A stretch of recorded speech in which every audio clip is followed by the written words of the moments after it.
నిన్న మా పిల్లలు అక్కడికి వాళ్ళ ఫాదర్ దగ్గరికి వెళ్ళారు. మేము వస్తున్నామని కూడా పిల్లలు మెసేజ్ పెట్టడం జరిగింది. మరి ఏం జరుగుతుందో తెలియదు. పలాసలో కూడా ఒకసారి వెళ్ళారు వాళ్ళ ఫాదర్ కలడానికి. ఎందుకంటే పిల్లలకి మంచి అటాచ్మెంట్ వాళ్ళ ఫాదర్తోని. ఆయన ఏం జరిగిందో, ఎవరి ట్రాప్లో పడిపోయారో, ఏం జరిగిందో తెలీదు.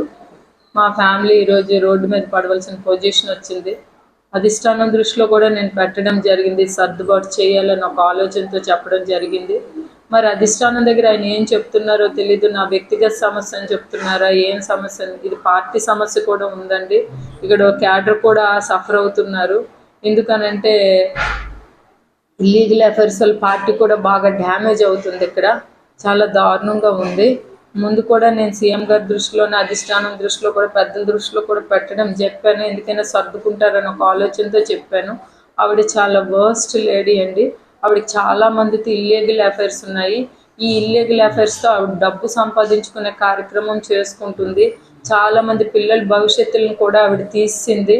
చాలామంది కోలాటము, డ్యాన్స్ అని పేరు పెట్టుకొని ఇంటిలోన ఈ బయటికి డ్యాన్స్ అని పెట్టి ఇంట్లోన చాలా తప్పుడు కార్యక్రమాలు చేస్తుంది.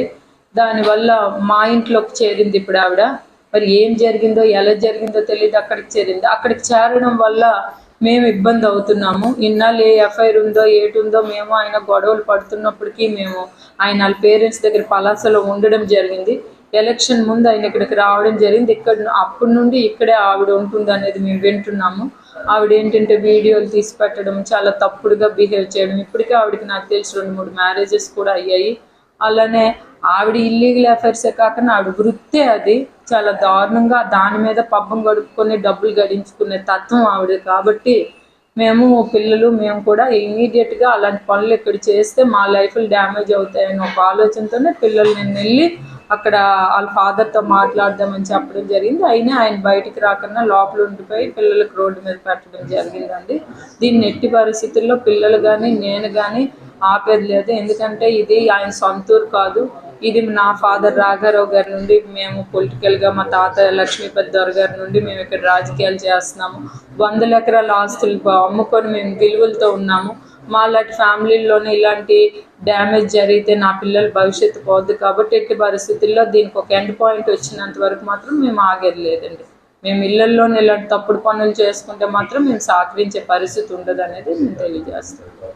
మేడం, అయితే ఇంతకు ముందు మీ ఫ్యామిలీ వాళ్ళు, అంటే మీ ఫ్యామిలీ, మీ డాడీ కావచ్చు, మీ మమ్మీ కావచ్చు, వాళ్ళకు కూడా ఎంతవరకు మీరు చెప్పకపోయినా తెలిసి ఉంటుంది. వీళ్ళు ఒక అల్లుడు అతనికి ఏమైనా అడిగారు మేడం, ఇలా ఎందుకు చేస్తున్నావు ఏంటి? ఆయన ఏజ్ అడిగే ఏజ్ అండి. ఈయన ఇప్పుడు 59 అయిపోయి 60. ఆయన ఇంటికి కూడా ఒక అల్లుడు వచ్చిస్తే మంచి మర్యాద లేపారు. ఆయనకి మంచి మర్యాద లేకపోవచ్చు, మా పేరెంట్స్కి లేదా ఏంటి?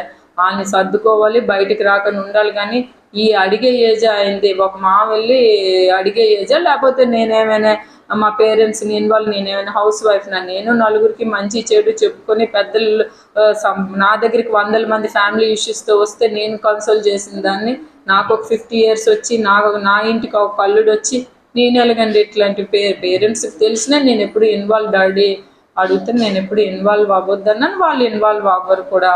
నాకు ముందే నేను చెప్పాను ఈ ఇష్యూలో ఇన్వాల్వ్ అవ్వద్దు అని చెప్పాను.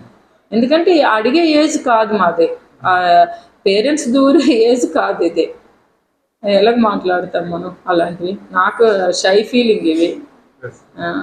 మేడం, పిల్లలు డాడీ అని ఫోన్ చేసేటప్పుడు రిప్లై కొని ఇచ్చేటోళ్ళు మేడం.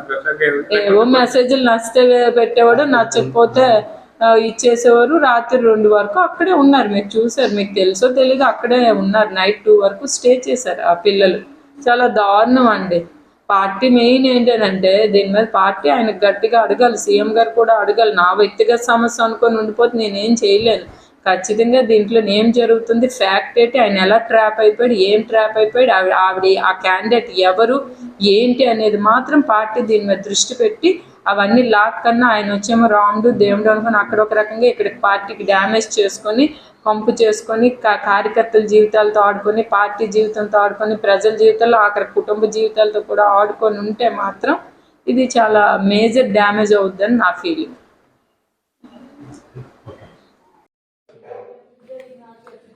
ఏం లేదు, మా డాడీని కలవడానికి వెళ్ళాము. ఆయన డోర్స్ అవన్నీ లాక్ చేసుకొని లోపల ఉన్నారు. ఆ లేడీ కూడా అక్కడే ఉంది. మేము ఆయనతో మాట్లాడడానికి వెళ్దాం మాట్లాడడానికనే కాదు, మా డాడీతో కలిసి ఉన్నామని మేము వెళ్ళాము.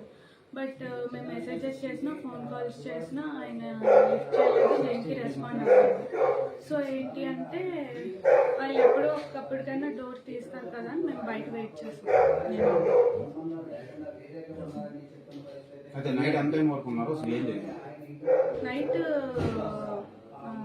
యాక్చువల్లీ నేను ఆఫ్టర్నూన్ 3 నుంచి నైట్ 1:30, 2 వరకు ఉన్నాను.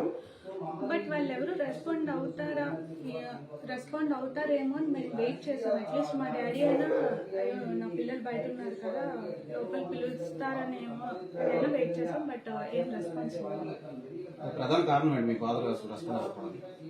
ఆ లేడీ ఆమెతో ఉండడమే రెస్పాండ్ అవుతుంది.